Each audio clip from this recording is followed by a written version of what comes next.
So today I want to talk about triggers, right? Because in my last video, we were talking about we are our souls, and our souls are like this overflowing energy of love and light and gratitude. So if that's true, which it is, like, what is this human experience? Like, why are people so mean? Why am I mean sometimes, right? Why do I get triggered and get sad? Like, emotions are all part of the human experience, okay? But check this out. When I learned this, my brain literally went like, okay. So I also really don't like the phrase inner child wounds because I just like immediately imagine like a hunched up fetus, but these things are important. So from our ages like 0 to 7, we're literally born, our brains are in a theta wave state. Okay. So theta waves are like the same thing or equatable to hypnosis, right? When you're under hypnosis, it's like the same type of thing. So think about how impressionable we are for the first 7 years of our life. Okay.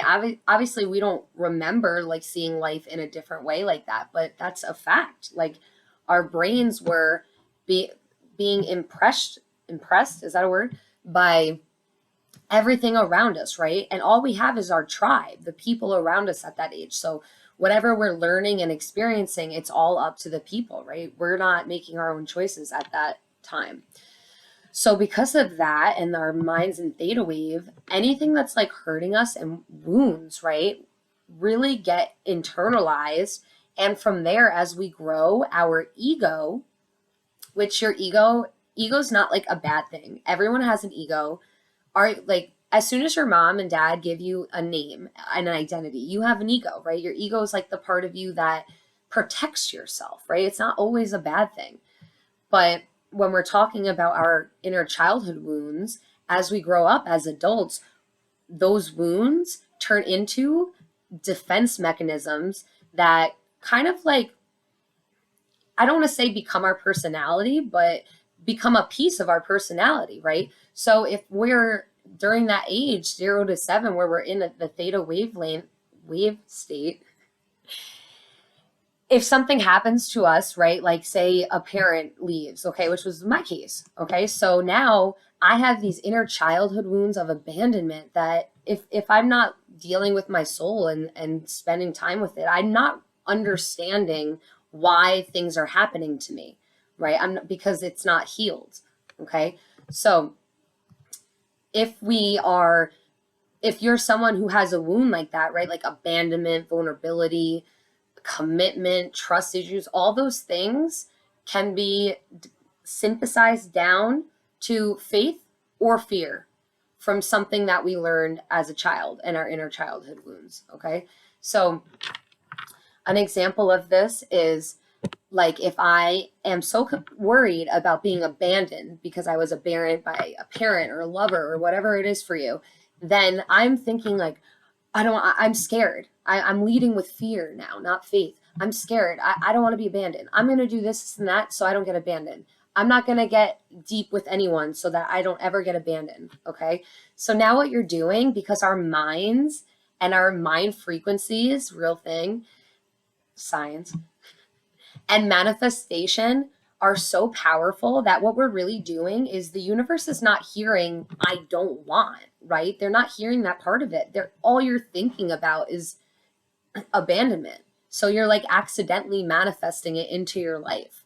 Okay? So also another thing is if it's a wound that's not healed, like something like that, it doesn't matter what you're thinking or accidentally manifesting. The universe is going to send you the same lesson in different bodies until the wound is healed. Okay? Because it's all about you.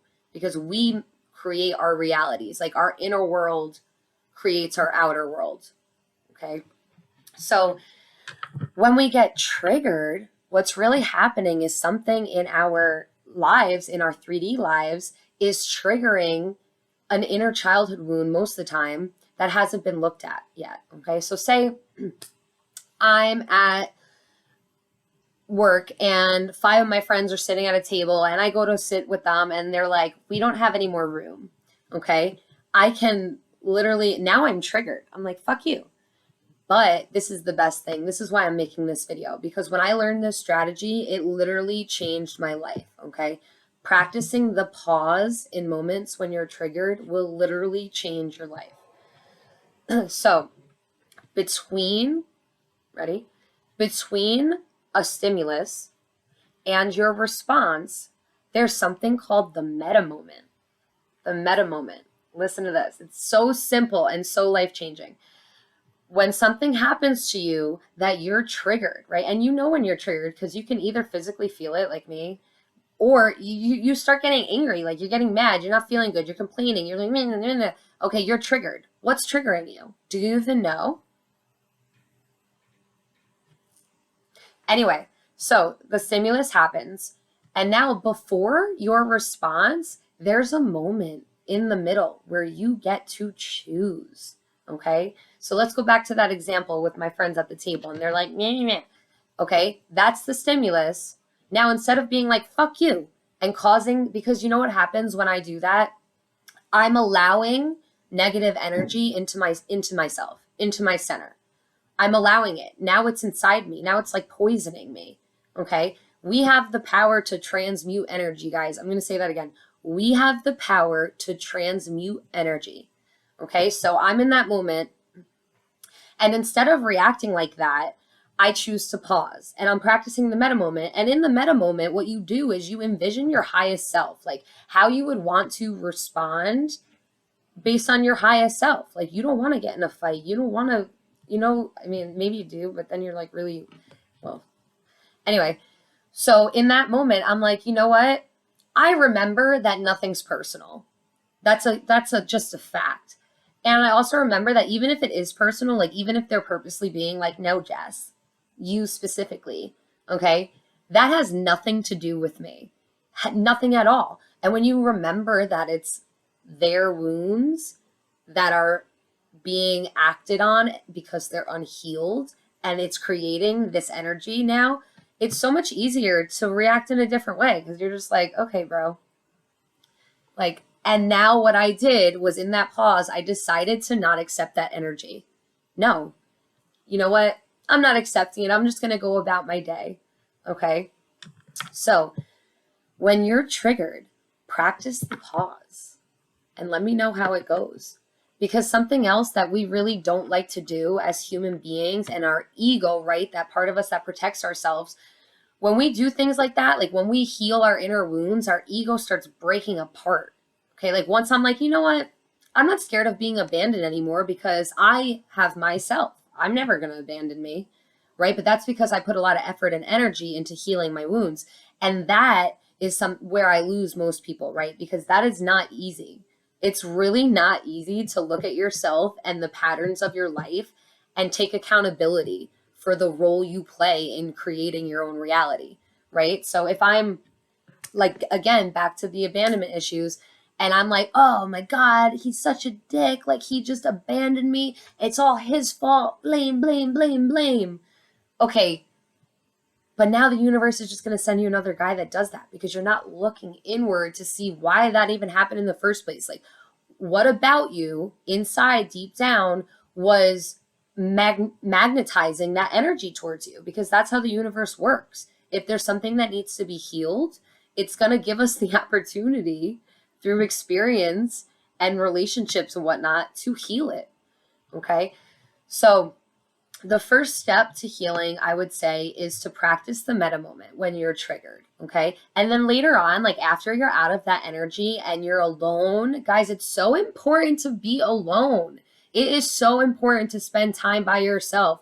This is how I know it's true because I am the same way. I could feel one way around a group of people and come home to my apartment and meditate and be like, you know what? That's not really how I feel. I am so empathetic to energy that I like can pick up on people's energies. And that's true for everyone, whether you are spiritual like me or not. Okay. So then once you're home by yourself, you need to think about that. Why did that bother me? Like, what about that can that be traced down to that bothered me? Right. And it's almost always an inner childhood wound, right? Maybe you were bullied and got left out when you were younger. So that really triggered you because it subconsciously you were brought back to that pain because it was never dealt with.